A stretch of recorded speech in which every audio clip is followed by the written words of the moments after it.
अस्सलाम वालेकुम। ये मैं आपको एक नया फूल बनाना सिखाती हूँ। आप मेरा पेज सिंधी एप्लिक वर्क और 0313363041 इस पेज को शेयर करें, लाइक करें। ये दिल वाला फूल का डिज़ाइन है।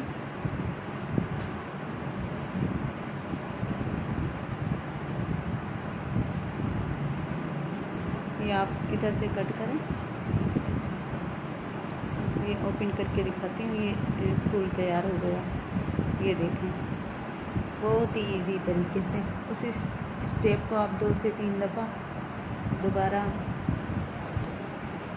हाँ, ये दिल वाला मैं आपको दोबारा सिखा देती हूँ। ये कपड़ा देखें, लें, ये वाला डिज़ाइन है। ये कपड़ा लें, इसको इस तरीके से मोड़ें, फिर इसको इस तरीके से मोड़ें, अब इसको इस तरीके से मोड़ें। देखें, ये 3 दफ़ा मोड़ा है। अब उसके बाद इसको बराबर करें, इस कपड़े को। ये बराबर करने के बाद उस कपड़े को निकाल दें जो एक्स्ट्रा कपड़ा है, और उसके बाद इसको यहाँ से कटिंग करें। नोकें खुद ब खुद इसकी बन जाएंगी वहाँ से।